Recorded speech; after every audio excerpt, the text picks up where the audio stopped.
चार ब्राह्मण। एक दिन महात्मा ने अपने शिष्यों से कहा, बच्चों, अब आपकी शिक्षा पूर्ण हो गई है।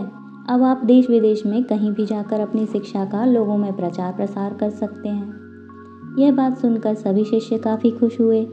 अब उनके पास दुनिया में अपना नाम बनाने का अवसर था। महात्मा का आशीर्वाद लेकर वे सब वहाँ से चले जाते हैं। जाने के बाद सब अपनी अपनी आगे की राय बताने लगे। एक कहता है, अब अपनी विद्या से मैं विश्व में अपना नाम करूँगा और एक ज्ञानी ब्राह्मण की उपाधि प्राप्त करूँगा। दूसरा कहता है, मैं तो केवल राजघरानों में अपनी शिक्षा का प्रसार करूँगा, जिससे मुझे महल की सुख सुविधाओं का लाभ मिलेगा।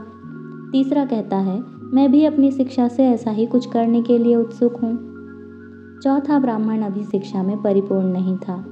उसने तीनों से प्रार्थना की कि आप तीनों मुझे भी अपने साथ रख लेना। आप तीनों के साथ रहकर मैं अपनी शिक्षा को और बढ़ाना चाहता हूँ। लेकिन तीनों अहंकारी ब्राह्मणों ने उसे अपने साथ रखने से साफ इनकार कर दिया और कहने लगे, तुम हमारे साथ रहोगे तो हमारा अपमान होगा, तुम्हें अभी कुछ नहीं आता।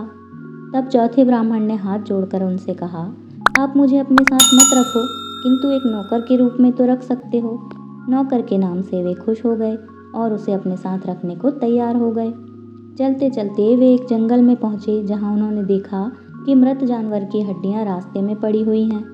एक ब्राह्मण ने अपनी विद्या से जानवर की सारी हड्डियां जोड़ दी।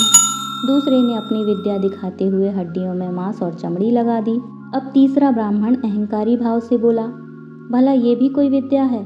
अब मैं तुम्हें दिखाता हूँ इसमें जान कैसे भरते हैं। उसकी बात सुनकर चौथे ब्राह्मण ने कहा, कृपया ऐसा ना करें, न जाने यह किस जानवर का ढांचा है और इसका क्या परिणाम निकले।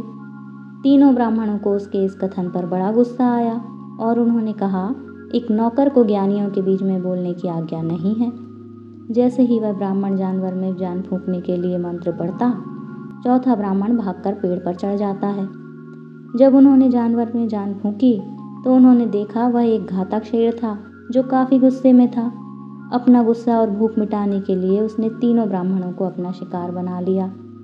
चौथा ब्राह्मण यह सब पेड़ पर चढ़कर देख रहा था। सब कुछ शांत हो जाने के बाद वह पेड़ से उतरा और रोते रोते कहने लगा, केवल बौद्धिक ज्ञान होने से कुछ नहीं होता, वास्तविक बुद्धि भी होनी चाहिए। दोस्तों, हमें इस कहानी से ये शिक्षा मिलती है कि इंसान की वास्तविक बुद्धि ही उसे आगे ले जाती है, अन्यथा किताबी ज्ञान तो कोई भी प्राप्त कर सकता है। चार ब्राह्मणों की कहानी आपको कैसी लगी, हमें कमेंट करके ज़रूर बताएं। साथ ही चैनल को सब्सक्राइब करना बिल्कुल ना भूलें। मिलते हैं कल इसी टाइम इसी चैनल पर एक नई कहानी के साथ। तब तक आप अपना ख्याल रखिए।